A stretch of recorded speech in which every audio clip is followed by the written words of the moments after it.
Olá, este é o Papo Espírita, uma produção da Comunhão Espírita de Brasília. Te convido desde já a ir ao nosso canal, conferir a nossa playlist, se inscrever e receber as produções da nossa casa. Eu sou Ana Cristina Sampaio e comigo no nosso estúdio temos Miriam dos Anjos e Thelma Alves. Como vocês estão? Tudo bem. Prontas para mais um bate-papo? O nosso Prontas. convidado de hoje é Jefferson Bellomo. Tudo bem, Bellomo? Obrigada por Olá, aceitar pessoal. mais uma vez o nosso convite. Prazer enorme e renovado. Bellomo, você é professor de Cristianismo e Espiritismo lá na Comunhão, palestrante espírita, e você tem profundos conhecimentos que você tem compartilhado aqui conosco algumas vezes. A nossa última conversa, a nossa última entrevista foi sobre o tema do racismo e espiritismo, né? Que está lá na nossa playlist. Nós convidamos as pessoas a acessarem e conhecerem o que a doutrina espírita fala sobre esse assunto. E hoje nós trouxemos você aqui para falar sobre a alma dos animais. Então, muita gente hoje em dia tem muito afeto com seu cãozinho, com seu gatinho, seu animal de estimação, mas a gente quer falar sobre os animais em geral. A doutrina espírita tem o que falar sobre isso. Nós queremos saber se os animais têm alma, se eles evoluem, se eles reencarnam, enfim, qual é o papel espiritual dos animais na nossa vida. E a gente quer começar te perguntando sobre se os animais têm alma. É uma pergunta bem interessante, porque o próprio Kardec fez essa pergunta aos espíritos. E aí os espíritos respondem que sim, os animais têm alma dependendo do sentido que a gente dá à palavra. E isso é importante. Por quê? A alma de um ser humano, ela é definida pela capacidade que ele tem de escolhas, pelo livre-arbítrio dele. Então, a gente entra na fase da humanidade quando nós respondemos, nós temos a responsabilidade das nossas escolhas. No animal, ele não é só instinto. O animal, o instinto prevalece. No ser humano, também há o instinto, mas o raciocínio prevalece. Então, essa transição entre a preponderância do instinto e do raciocínio é que vai determinar a situação de humanidade. Então, eles têm aquele princípio inteligente que é tirado também, né, desse princípio inteligente universal, desse elemento inteligente universal. O mesmo princípio que anima seres humanos é o mesmo princípio que anima os animais. Só que nos seres humanos, esse princípio ele já foi elaborado. Nos animais, não. Então, quer dizer, na questão 607 do Livro dos Espíritos, Kardec pergunta, vem cá, esse princípio inteligente, ele, antes da gente ser humano, qual foi a fase anterior? E os espíritos respondem, na fase que precede a humanidade. Então, quer dizer, o que nós temos como alma é como se fosse uma semente que foi sendo elaborada, né, ou melhor dizendo, um diamante que foi sendo lapidado até chegar no estado atual. Nos animais, esse diamante ainda se encontra em estado bruto. Miriam, Thelma, vamos lá, a gente tem muitas perguntas. Pode passar para uma pergunta. Vamos lá, Miriam. Pode? Tá bom. Talvez essa proximidade também com os animais pode caracterizar também, Bellomo, estou perguntando se pode, né? Esse nosso exercício de afetividade com aquele animalzinho que precisa dos nossos cuidados, não é? Tem a ver?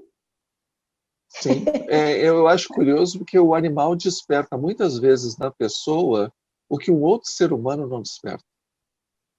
É claro que a gente pode aí colocar uma variedade de causas psicológicas, né? Porque um animal, ele não vai bater boca com o ser humano. Um animal não vai contrariar um ser humano. Um animal não vai dizer que eu não quero fazer, né? Claro que o animal também tem animais que são mais voluntariosos, mas via de regra ele está sempre numa fase, na fase humana seria uma fase infantil, ele não cresce. Então também aí a gente tem que ver o perfil de pessoas que, por exemplo, falam muitas vezes, eu me dou muito bem, muito melhor com um animal do que com gente. Mas, claro, o animal não vai discutir com você, o animal não vai questionar você.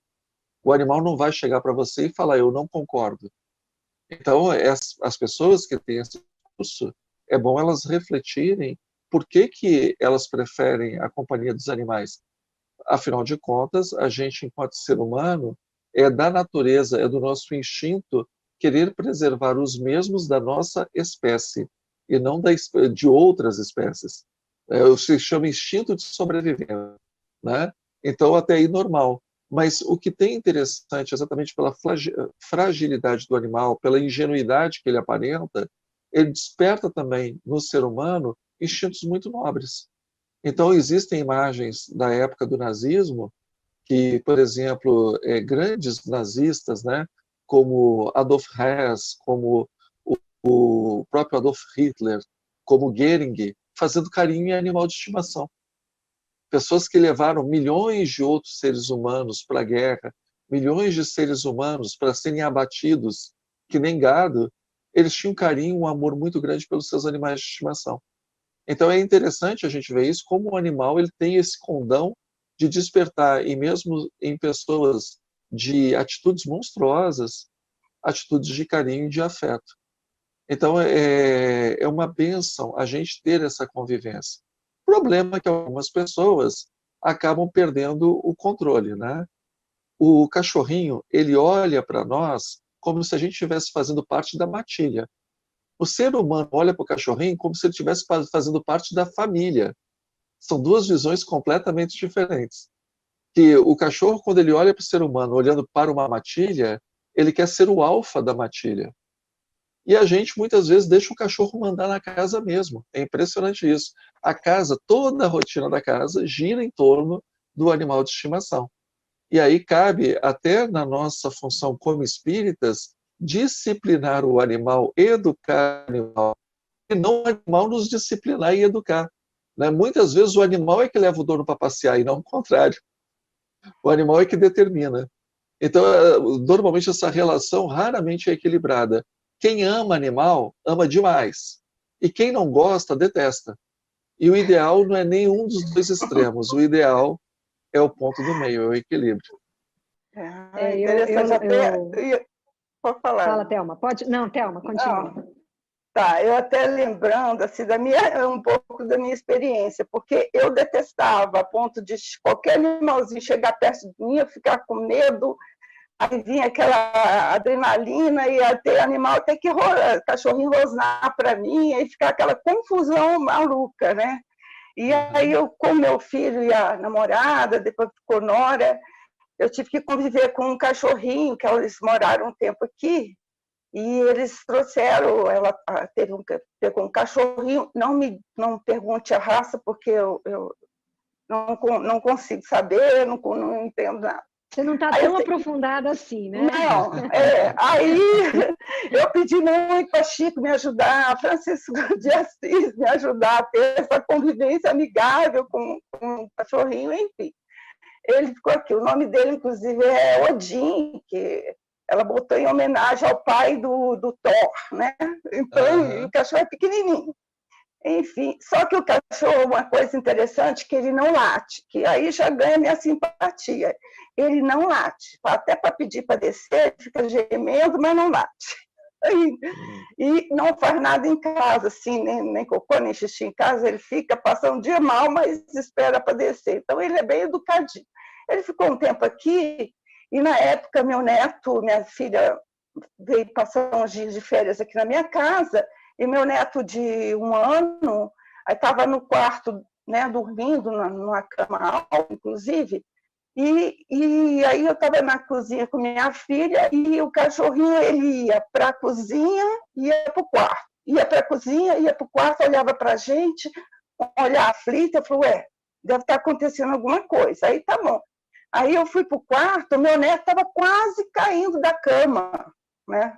Aí já ganhou mais minha simpatia. Né? Você vê, tem um princípio inteligente aí, né? Tem o tal do princípio inteligente.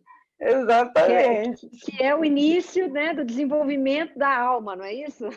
Você tem uma ideia, na Idade Média, tem um conto de um animal chamado Guinefort, que tinha um casal nobre, que tinha um castelo, e esse cachorro, ele gozava muito do carinho dos donos. E quando teve uma criança, quando esse casal teve uma criança, o cachorro sempre ficava perto do berço da criança. E um belo dia, esse senhor volta com a sua esposa de uma caçada, e quando chega, ele vê o berço virado e o cachorro com a boca ensanguentada. Então ele pega e mata o cachorro na hora. Aí quando ele desvira o berço, ele vê a criança alegre, viva da Silva, sorrindo, e uma cobra estraçalhada pelo cachorro.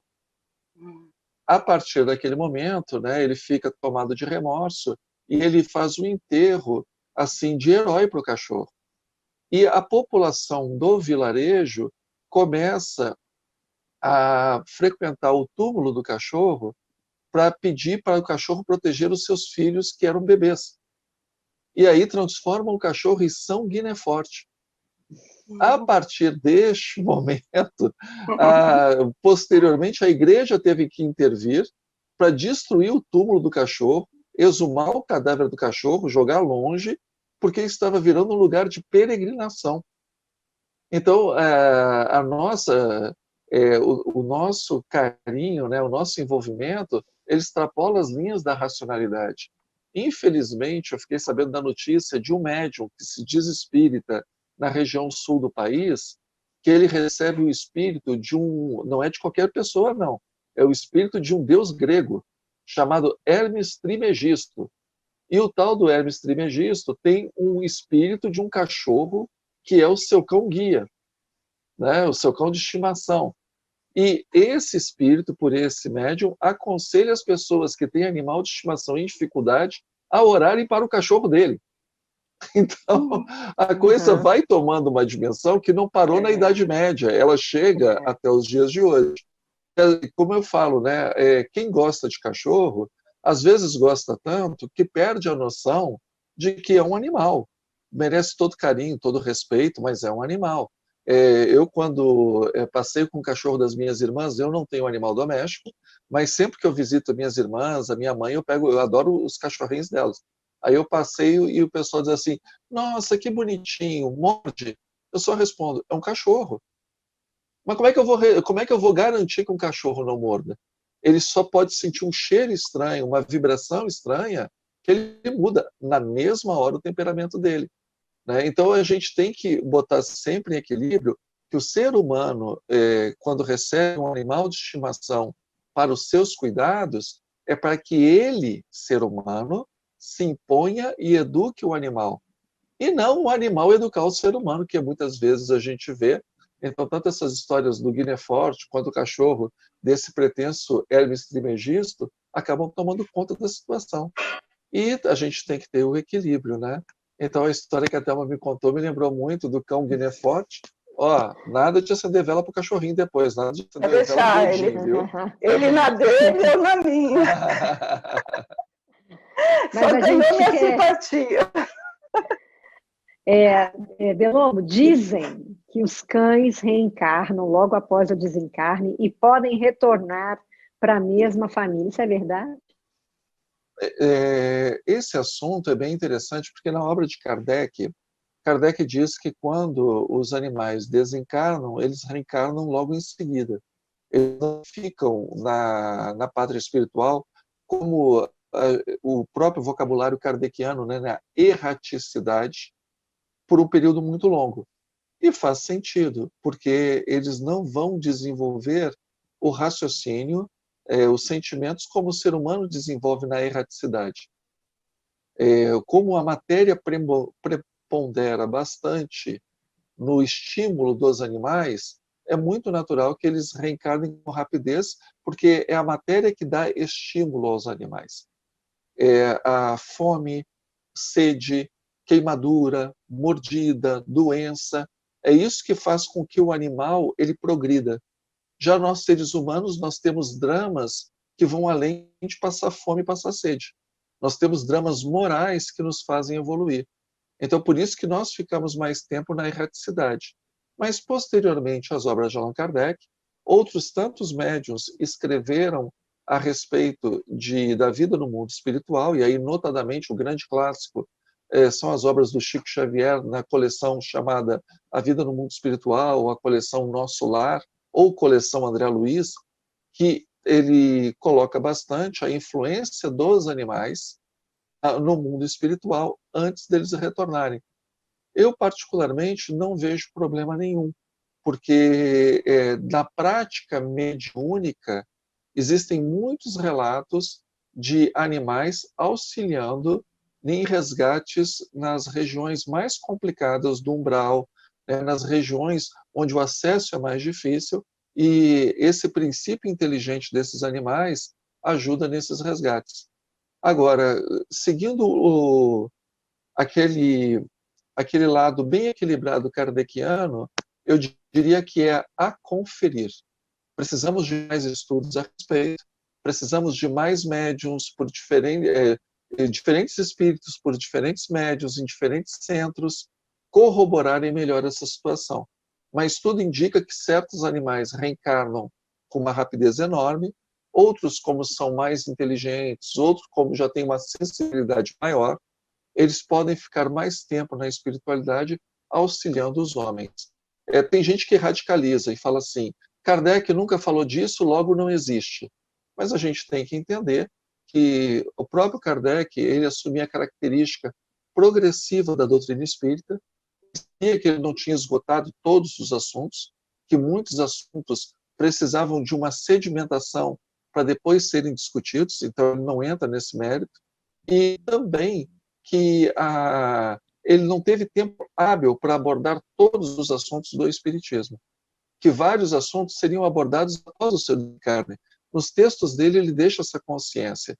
A única coisa que ele nos orienta é que, quando vem uma revelação espiritual, que ela seja racional e que ela seja corroborada por diversos espíritos, por diversos médiuns que não se conhecem, dando o teor da mensagem muito semelhante, se não em relação à forma, em relação ao fundo. Então, a minha opinião particular é que animais domésticos que já têm um convívio mais próximo com o ser humano e, por isso, já têm até uma inteligência mais desenvolvida, a reencarnação desses animais não é imediata. Mas animais selvagens ou animais como, por exemplo, o crocodilo, o cérebro de um crocodilo é mais ou menos do tamanho de uma azeitona. Então, ele vai ficar. O que um crocodilo ia ficar fazendo na espiritualidade? O que vai desenvolver o cérebro dele é exatamente o choque com a matéria, os diversos encarnes e desencarnes. É diferente de um outro tipo de animal, como o cão doméstico, que já é capaz de tomar decisões, escolhas. Tem animais, por exemplo, de laboratório, como orangotangos, chimpanzés, bonobos, que eles são capazes de se comunicar através de gestos e manter diálogo. Diálogos, claro, bem limitados, mas diálogos. Então, será que esse animal mal desencarnaria, já reencarnaria de novo? Eu acho que existe todo um campo de pesquisa para a parte científica do espiritismo aí. É verdade. Miriam, vamos lá. É interessante. Não é dúvida. É que o Bellomo estava falando que, bem no começo, e aí eu fui juntando a conversa da Thelma, também eu já tive um cachorrinho, um poodlezinho preto, que se chamava Pretinho. Mas pensa num pretinho levado, era esse danado. Bom, mas o que eu queria falar era que o ser racional é o ser humano, né? Não é seu animalzinho de estimação. E a gente tem sempre que lembrar que, quando eu assumo a responsabilidade de um animal de estimação, eu sou responsável por ele, né? Porque há um responsável em termos de educação, animal é animal, ser humano é ser humano, né? Às vezes há uns convívios, né, em que o animal manda mesmo na casa, dorme na cama do dono, né? Uhum. E o que me entristece, o que eu gostaria de trazer, é quando nós esquecemos que a responsabilidade é nossa, e como ele não nos responde, a questão dos maus tratos, né? Não só o maltrato doméstico, em bater naquele animal, em privá-lo de comida, do descanso, mas principalmente do abandono mesmo nas ruas. Então, lembrando que a gente é muito responsável por aquele animalzinho que a gente tem. Às vezes a pessoa adora animal e vai trazendo animal para casa sem condição de criar pelo menos um, e criar bem. Que, né, tem cuidados veterinários, tem vacina, tem uma série de coisas que a gente também tem que levar em conta, né? Sim. E aí, quando fica muito caro, resolve sacrificar o animal. Falando que não, eu vou fazer um bem para o animal. Eu tenho uma amiga que ela é dona de uma clínica de veterinária, não é incomum, leva um animal com problema, tem que ter o cliente leva um animal com problema, o animal tem que passar por uma intervenção cirúrgica, essa intervenção cirúrgica não é barata, e aí o cliente fala assim, ah, tá bom, eu vou dar uma ligação e já volto. E não volta, deixa o animal lá. Ou senão simplesmente fala assim, não, então pode sacrificar. Quanto é que é a cirurgia? R$6.000. Ah, não, então sacrifica. E não é dessa forma. Né? A eutanásia, ela vale, a proibição de eutanásia, ela vale no espiritismo tanto para o ser humano, quanto ela vale para o animal.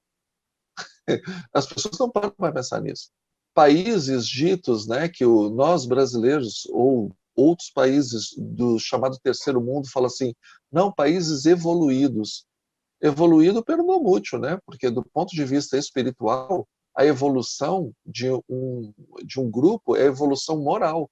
Uma amiga minha foi fazer o doutorado na Suíça, nos condomínios, eles obrigam a cortar as cordas vocais dos animais, para que não faça barulho no apartamento.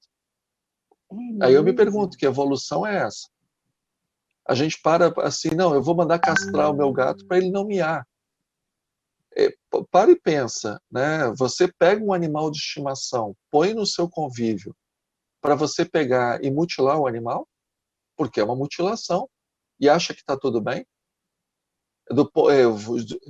Engraçado que são muitas pessoas que às vezes falam assim, eu não como carne de animal, porque isso é um absurdo, se alimentar das vísceras dos nossos irmãozinhos inferiores. Mas vai lá e castra o gato, castra o cachorro.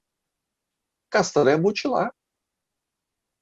Então, assim, que evolução é essa? Então, a Miriam colocou muito bem.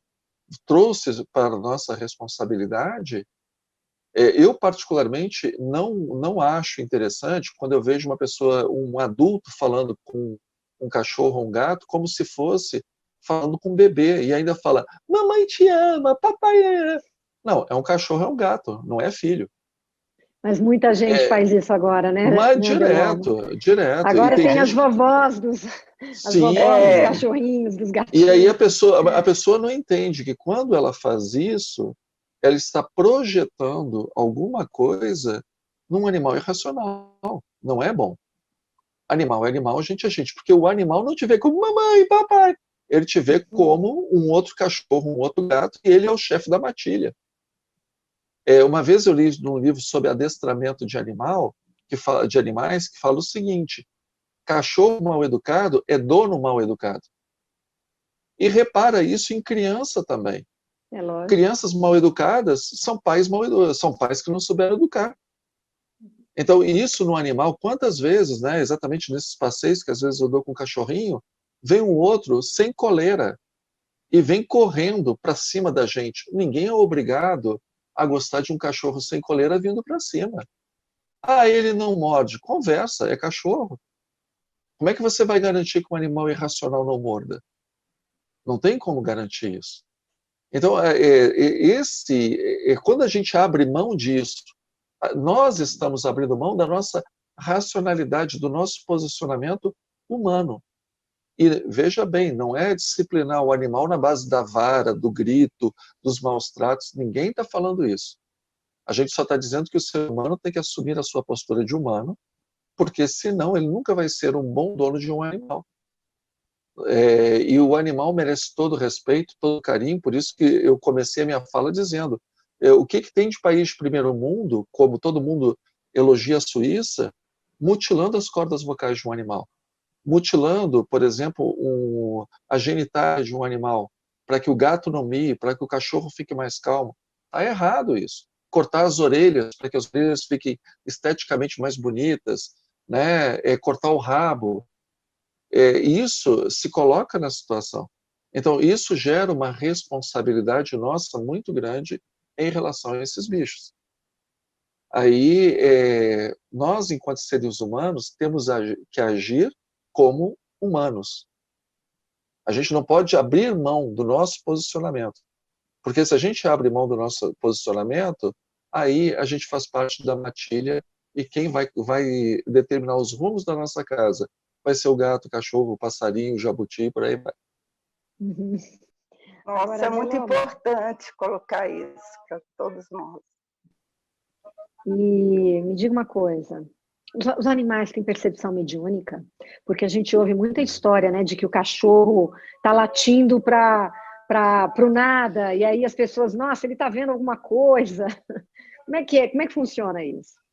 O espírito de Erasto, que quando encarnado foi um dos discípulos do apóstolo Paulo, ele tem uma comunicação bem interessante no livro dos Médiuns, dizendo que, eu vou traduzir nas palavras mais atualizadas, mas para aqueles que tiverem curiosidade, está entre os itens 234 a 236 do livro dos Médiuns, que ele fala que para ser médium, você precisa ser um tradutor entre um espírito desencarnado e um espírito encarnado.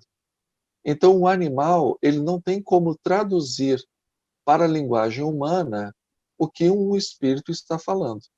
Então, o animal, ele nunca será médium, porque médium é uma capacidade de dois seres humanos, um encarnado e o outro desencarnado, de se comunicarem. Mas não significa que o animal ele não tem uma percepção extrasensorial. Então, muitas vezes, sim, o animal percebe o mundo espiritual que o rodeia e interage com esse mundo muito mais do que nós imaginamos. Mas ele não é médium, porque para ser médium, a gente tem que imaginar o médium como um tradutor. Então, por exemplo, eu converso, né, com a Ana Cristina e eu uso a Thelma ou a Miriam como tradutoras. Eu não vou usar um gato ou um cachorro para traduzir para a Ana o que eu penso. Eu vou usar um ser humano. E aí o ser humano vai traduzir para uma linguagem humana. Então, médium é sempre um ser humano. O que não quer dizer que o animal não detém uma paranormalidade. Ou, na linguagem espírita, um animismo. Ele é capaz de perceber pela sua própria constituição orgânica o mundo espiritual. Então, ele é capaz de ouvir e de ver coisas, até o faro, né, de coisas que nós, humanos, não percebemos. Então, nesse sentido, sim, os animais interagem com o mundo espiritual. Agora, no sentido de conseguir decodificar essas informações, eles não são médium, porque eles não conseguem fazer essa decodificação. Agora, que é muito esquisito, você está à noite, sozinho em casa, um cachorro fica latindo para o além, né? O cachorro olha para um lugar onde não tem ninguém e fica latindo, e você sozinho de noite em casa, é muito esquisito. Mas isso não quer dizer mediunidade. Porque essas histórias acontecem, né? Isso. E aí a gente vê que o espírita não é espírita porcaria nenhuma, porque nessa hora ele se tranca no banheiro e ali fica com o Pai Nosso que está no céu, Ave Maria, cheia de graça. E essa importância do animal com a questão da importância. Me lembrei que na antiguidade, os gatos, não é? Sempre a gente tem a menção da bruxas com os gatos e a importância do gato nessa interlocução com o mundo espiritual. Né? Eu me lembrei dos gatinhos agora, enquanto o Bellomo contava, dos cachorros latindo. Os animais, coitados, eles sofrem muito. O meu sogro, que hoje faz 92 anos de idade, ele é do interior de Goiás e ele conta que na época da Páscoa, o padre dava um sermão contra o bem-te-vi, porque diz que quando Jesus estava no Horto das Oliveiras e os soldados foram prender Jesus, que o bem-te-vi é que ficou em cima do galho onde estava Jesus denunciando para os soldados onde Jesus estava orando. E ele ficou lá, bem te vi, bem te vi. E aí os soldados foram lá e prenderam Jesus por causa do bem te vi. E com isso, o que a cidade fez? Pegou estilingue e saiu matando todos os bem te vis da cidade. Então, essas histórias, né, a gente vai vendo, por aí vai, Gato Preto, né, esses folclores que não se sustentam, né, não se sustentam, mas infelizmente, por isso que a beleza do Espiritismo está em dar racionalidade para o estudo dos fenômenos espirituais. Então, quando acusavam o Espiritismo de ser supersticioso, Kardec sempre defendia, muito pelo contrário. O Espiritismo, esclarecendo os fenômenos espirituais, ele traz uma luz, uma razão, espantando a superstição.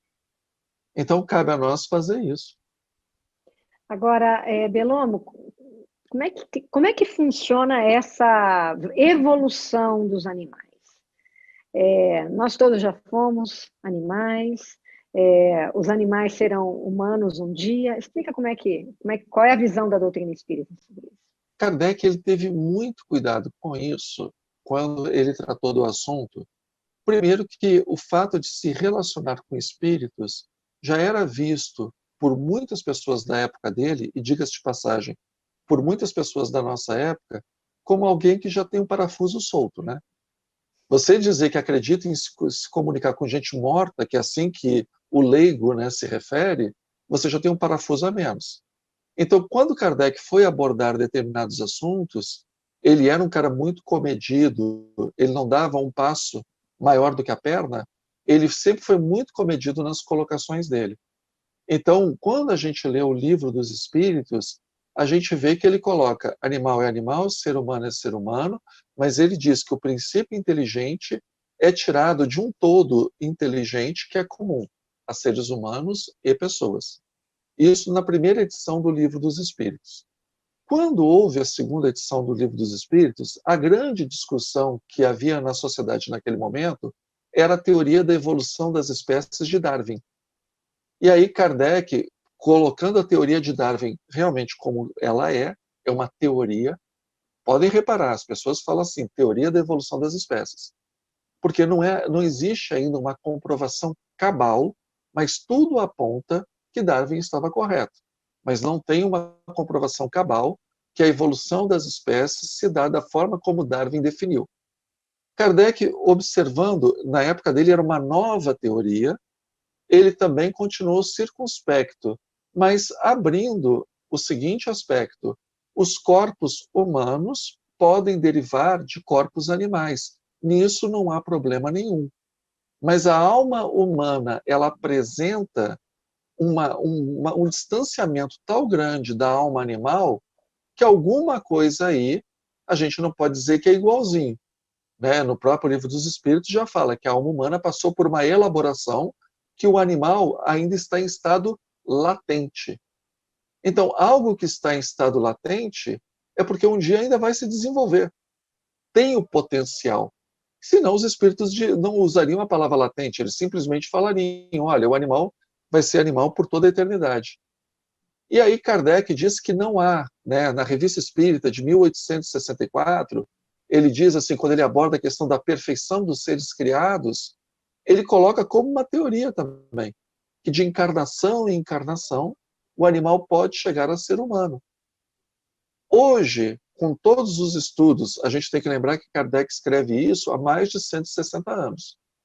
Todos os estudos que vieram depois, dentro do movimento espírita, né, que ajudam a elucidar esse tema, apontam para a questão dos animais um dia chegarem no patamar humano.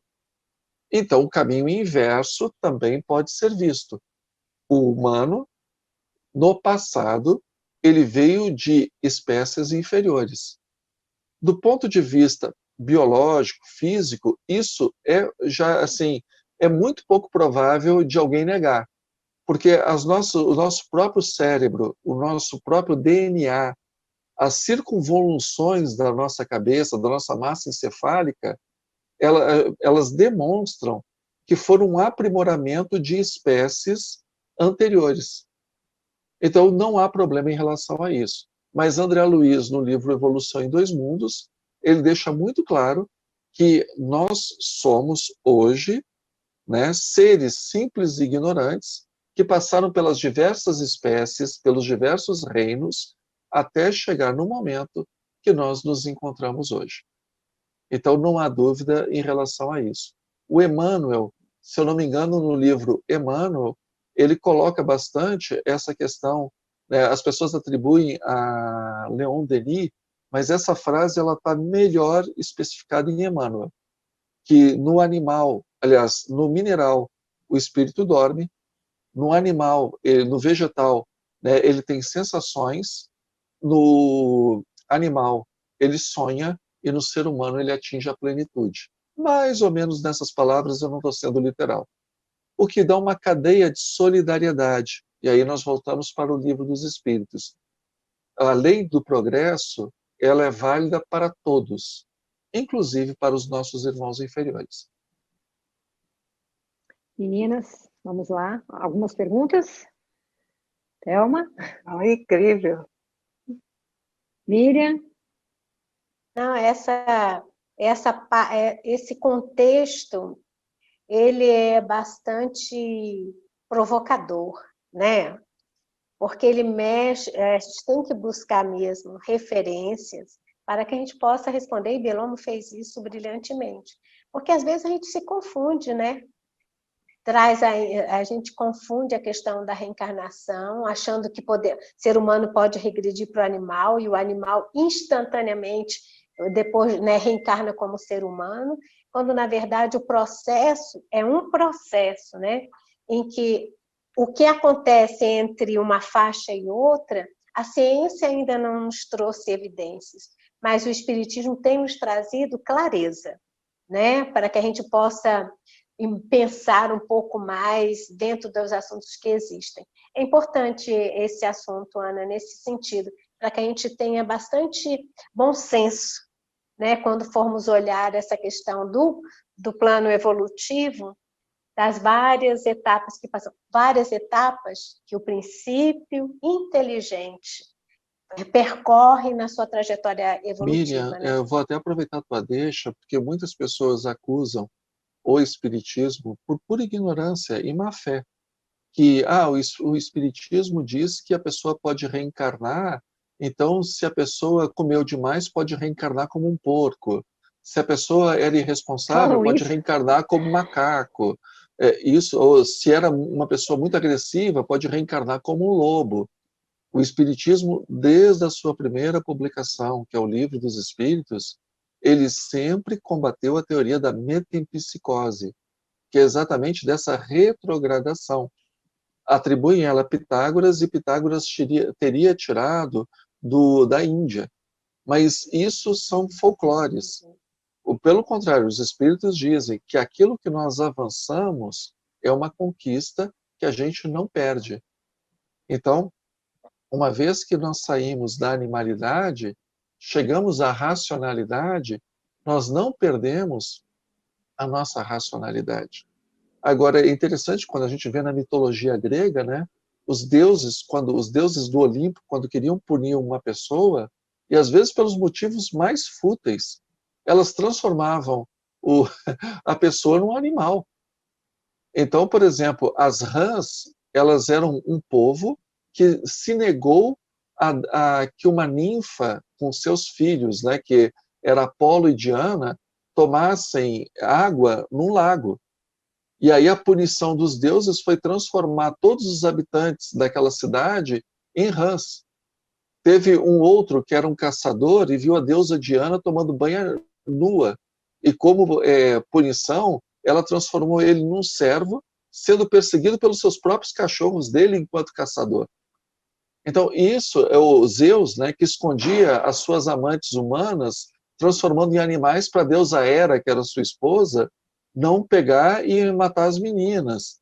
Isso, assim, são contos fantásticos para que tinham um fundo moral, como as fábulas, por exemplo, do La Fontaine, né, da cigarra e da formiga, porque o de Esopo, né, o escravo grego, Mas as pessoas acham que os espíritas acreditam que um ser humano possa reencarnar como animal, pelo amor de Deus.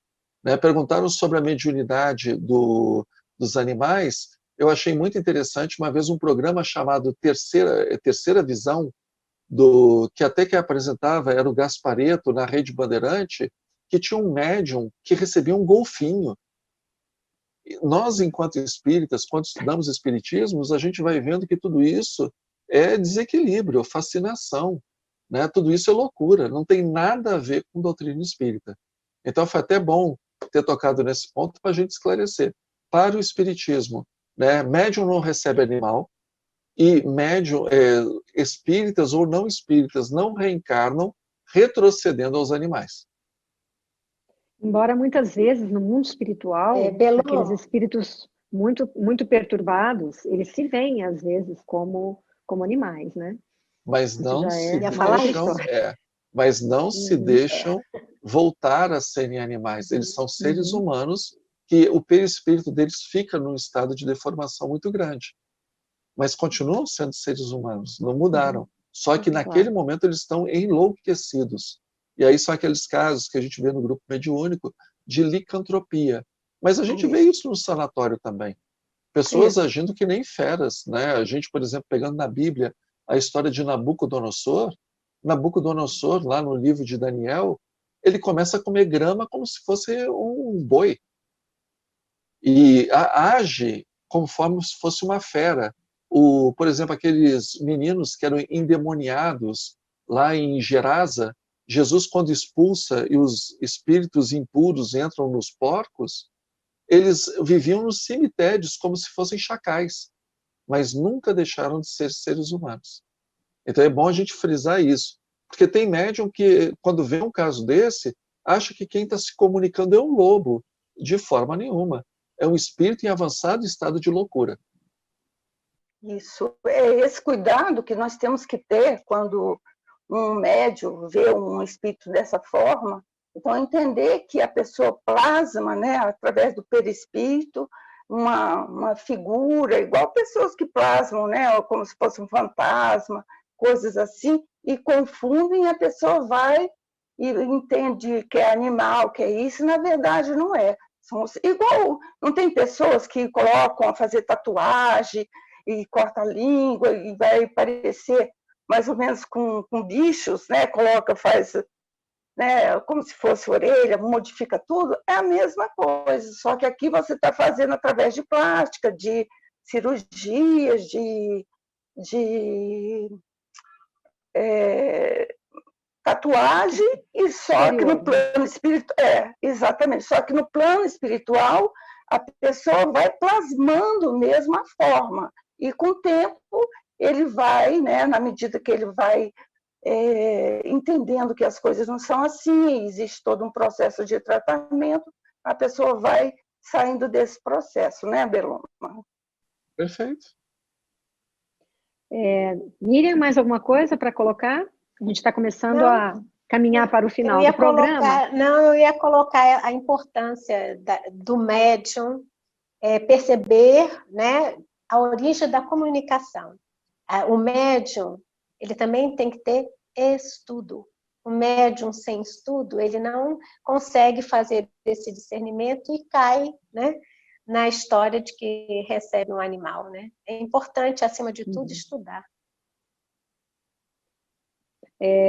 Belomo, a gente sabe que estamos aqui, os seres humanos, colocados neste planeta Terra, junto com os animais. Então, existe algum motivo para isso, né? Para essa convivência acontecer. E nós também somos aquela espécie que influencia diretamente na existência ou não deles, né? Já que, por conta da nossa ação, muitas espécies já foram extintas, que se não fosse pelo nosso desregramento, nosso desequilíbrio, isso poderia não ter acontecido. Então, eu queria que você explicasse qual é a finalidade desse mundo animal na convivência com o mundo espiritual, como um todo, e um pouquinho mais a respeito do papel do animal de estimação. Você já falou no início que o animal de estimação ele vem para despertar, às vezes, alguns sentimentos positivos na pessoa, né? Que a gente que causa um certo desequilíbrio muitas vezes.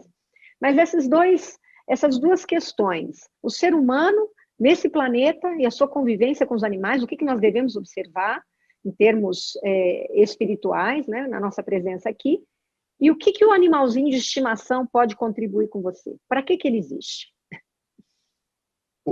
Vamos começar pelo animal de estimação, né?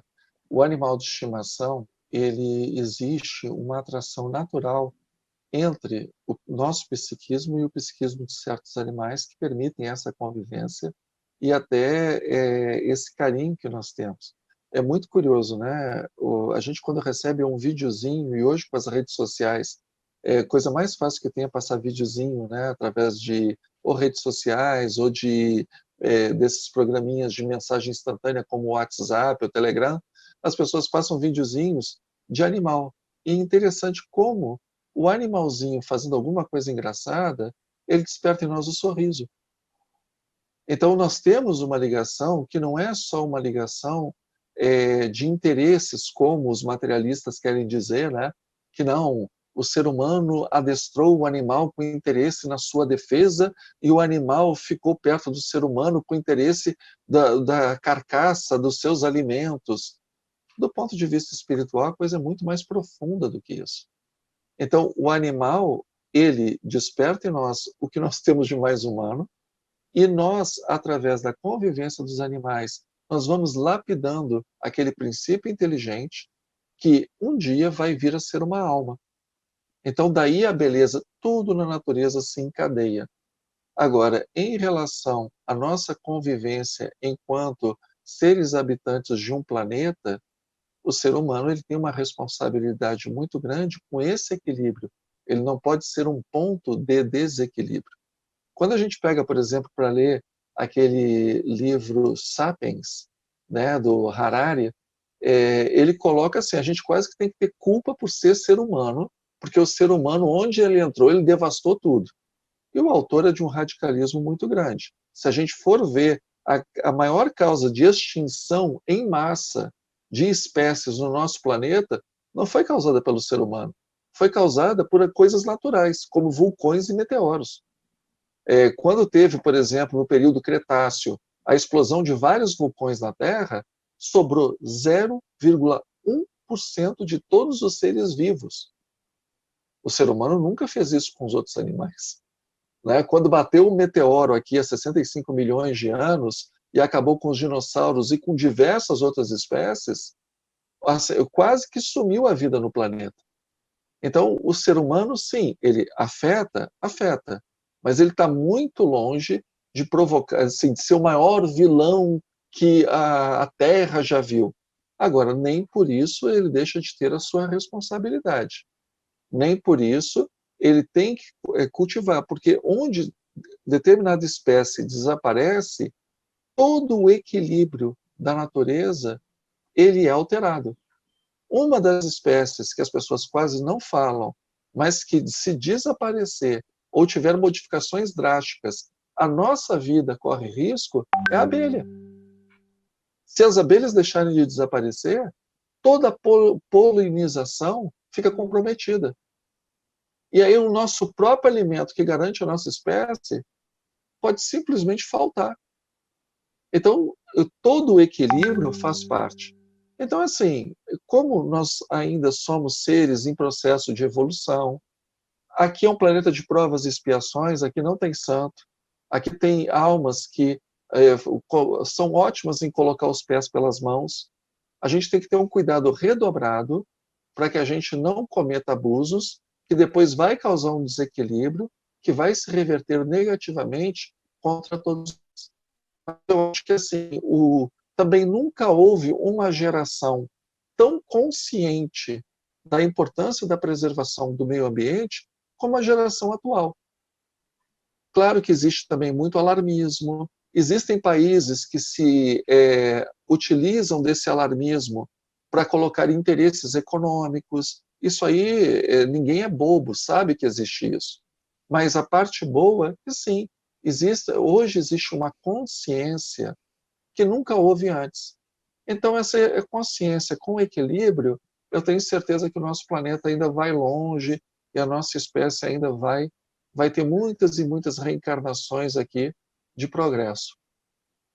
Convivendo com todo esse universo que nos foi dado, né? Que nos foi proporcionado, em nosso benefício, com certeza.